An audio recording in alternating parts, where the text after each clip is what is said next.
Pour utiliser un peu l'immortalité de l'être humain, pour parler de ça, il y a 3 secteurs qui sont toujours nécessaires. L'alimentation de l'être humain, sa sécurité de provision énergétique et sa sécurité de curiosité intellectuelle et donc l'information.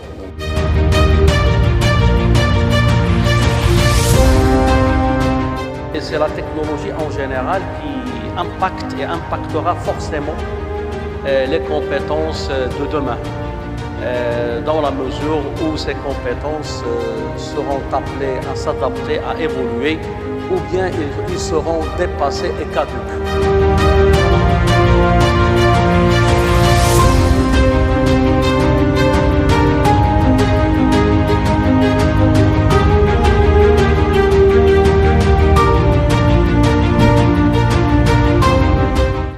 D'expérience que nous avons, c'est que premièrement, nous partons du principe qu'il y a un véritable appétit national pour travailler sur cette anticipation des compétences qui est très importante pour le futur.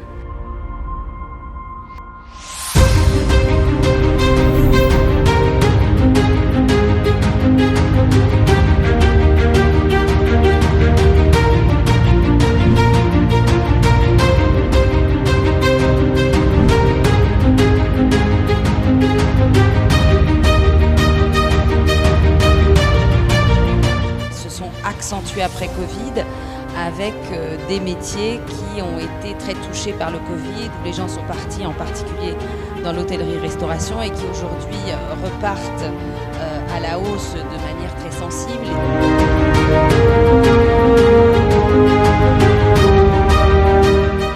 Aujourd'hui, les entreprises ont besoin d'emploi pour aujourd'hui. Et c'est difficile de faire ces matchs entre l'offre et la demande. La meilleure chose à la fin, c'est de demander aux entreprises. Lorsqu'on parle d'anticipation des besoins en compétences, dans ces contrats spéciaux, donc les CDC ils vont étudier les propositions, ils vont voir si l'entreprise a mis l'action sur cette anticipation des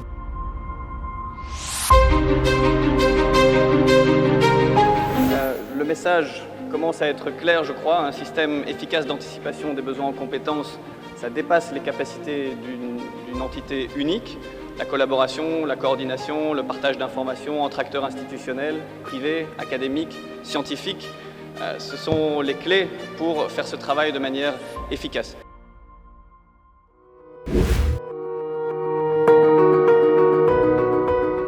Il y a pas mal d'initiatives. Il y a aussi toutes les initiatives qui sont en train de se faire avec la coopération internationale. Ça a été dit, nous travaillons avec l'UBIT dans pas mal de projets et nous sollicitons l'approche STED. Ça a été fait sur le secteur de l'automobile actuellement.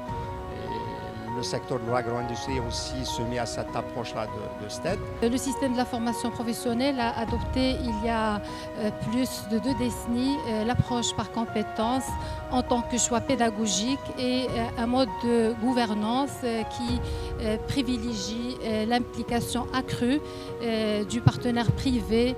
Aujourd'hui, je pense la seule voie d'excellence pour pouvoir ériger le Maroc comme destination technologique en agroalimentaire sur le plan national et international reste donc une approche collaborative, inclusive de tous les acteurs de l'écosystème de l'agro-industrie, de l'amont à l'aval.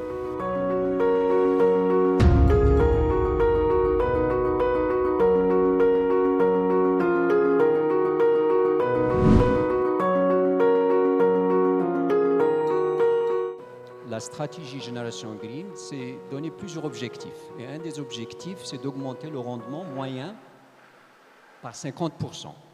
L'INRA et d'autres partenaires, on va essayer de contribuer à cette amélioration. Au niveau de la région de l'Oriental, il y a une concurrence accrue sur la ressource en eau, du fait du développement économique et social que connaît la région par la station balnéaire de Saïdia, le projet Marchika, etc.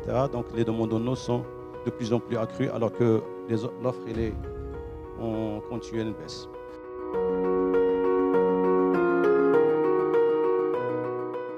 Avant tout, un changement de culture, un changement de mentalité qui se fait également par la force des choses. Je dirais pour cela, le Maroc est un pays, pour moi, hein, je ne suis pas marocain, je me permets de le dire, est un pays moteur à ce niveau-là que j'ai constaté. J'ai parcouru de nombreux pays en Afrique et au Maroc, il a cette particularité et je pense que c'est une volonté de Sa Majesté, évidemment, à travers les différents plans qu'il a mis en place et qu'il continue de mettre en place. Et qui est En fait, les aliments, l'eau, est redevenu un actif économique principal. En fait, au fil des années, le premier actif économique de l'humanité, c'était les aliments. C'est pour ça qu'on a créé la première banque qui gère cet actif économique, qui était les Igouder. C'était au Maroc. Mais je pense que les deux éléments critiques pour passer d'un cluster à un super cluster, c'est de ramener les fonds, les capitaux et l'entrepreneur, qui d'un côté amène la capacité à aller plus loin, à scaler, à voler pour le capitaux, et aussi ramener la capacité d'agilité, d'innovation et de pivot rapide qu'aujourd'hui des grandes corporates ne pourront pas se permettre. Donc pour créer cette nouvelle génération, voilà le modèle qu'il faut construire. La partie, on va dire, privée, elle peut jouer très bien le rôle de celui qui va valider, qui va tester, qui va valider. C'est-à-dire là, l'expérience des domaines agricoles, c'est-à-dire en interagissant avec beaucoup de startups. Donc, elle voit aussi qu'il y a de nouvelles disciplines qui apparaissent. Elle essaie d'intégrer ces disciplines au sein de l'entreprise. Donc, elle joue de telle sorte le rôle de celui qui va tester, qui va valider et après qui va mettre les compétences derrière pour que ce soit intégré.